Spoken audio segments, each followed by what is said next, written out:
After Blaine Lee Pardo's cancellation from Catalyst Game Labs, gatekeepers are invading the Battletech community, and it's time to become the culture.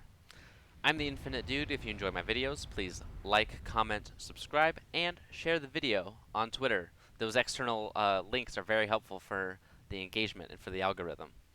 So, yeah, the gatekeepers on Twitter. If you've been in seen the replies in the whole drama with Mr. Pardo and Catalyst Game Labs, if you've been in the replies and you've seen bot accounts, sock accounts, just going crazy in encouragement for Mr. Pardo's cancellation, you know what I'm talking about. They're race grifters that are buying bots and sending them in fleets to harass right-wing Twitter BattleTech content creators. It's pretty wild. So we are going to chat today about becoming the culture, and this is going to be in terms of BattleTech right now, but this can be used in any context. So 3 simple, fast steps to becoming the culture. Step number 1: assert your boundaries. When we are children, we are trained to meet the needs of other people.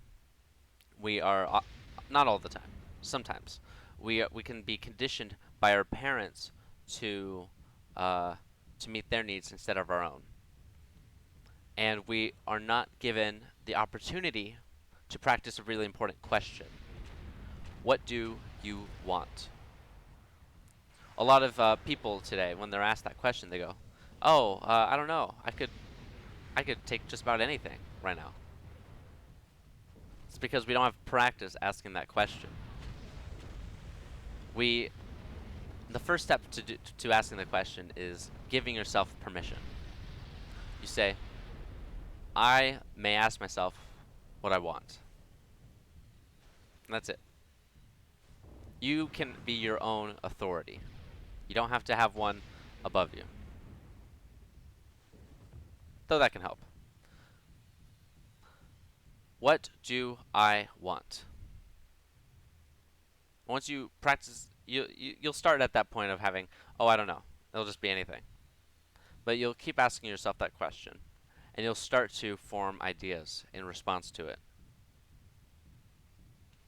When you have an idea of what you don't want, when you have an idea of who you are, what your boundaries are, what the conditions are for love and your relationships, you say no to things you don't want. When people step over your boundary, when they cross a line, you stop them by using this simple word, you know it, no. And you don't need any explanation. You stop there. No. You walk away. You say the word no. If you want a fake explanation, you can say, "I'm not interested." It's weird how often that works. It's crazy. It'll piss some people off, but they can handle it. Alright, step number 2, build better communities. We think when we see Marvel and Star Trek and Doctor Who and Game of Thrones, we go, okay, we need better media.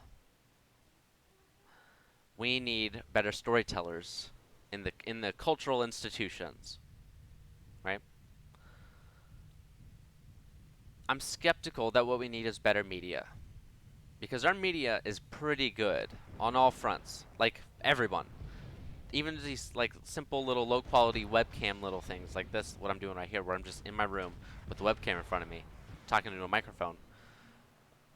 That's not like super crazy quality media, but that's not why it's important. What makes it important is the community. We don't need better media, we need better communities. So what if we make something great if sharing it isn't meaningful?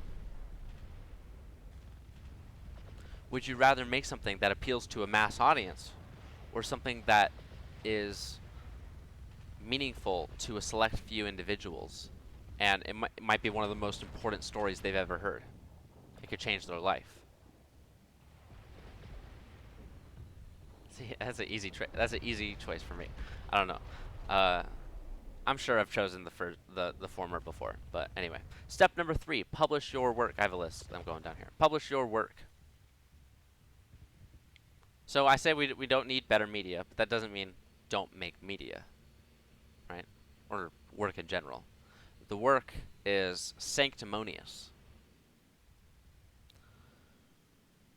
and it's important that you, to me at least, that you share it. It's important because you can inspire people. It's important because you can get feedback on your work. If you're if you're forging a sword, do you just take this block of metal and you just throw it into the side? You're like, "Hey, look, my work's published." No, you show it to people. You go, "Look, I have a sword." And they go, "That's not a sword. That's a block of. Did I say block of wood? I meant metal, like iron ore or whatever." They're like, "That's not a sword. That's a block of iron ore." You're like, "Okay, let me go back." And then you go back and you stick it in the forge. You heat it up, cool it down a little bit, put it on your anvil. Actually, cool it. You do the cooling after. You throw it on your anvil. You hammer it down. You show it to people. You say, "Hey, look, here's my sword." And they go, "That's closer. You're not there yet." All right. If we're not doing that with the ideas in our brain, we are not improving our thinking. Publish your work. Publish your thinking. Publish what you're doing, so that you will get feedback. I know you might be afraid because you're displaying your flaws to people. You're displaying your vulnerabilities. But if we have a strong community, if we have a strong sense of support, we can be more courageous.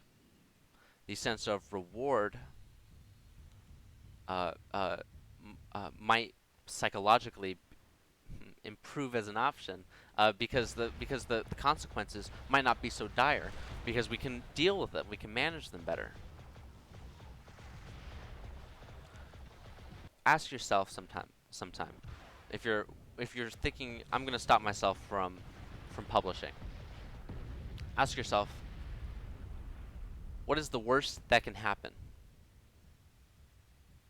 Is it a death threat? And you can really put yourself into the situation. Like imagine it like you're there, like it's a simulation, like you're there as yourself and this is happening. You've posted a video, you've posted a story, an article online, and you get a death threat. How do you get the death threat?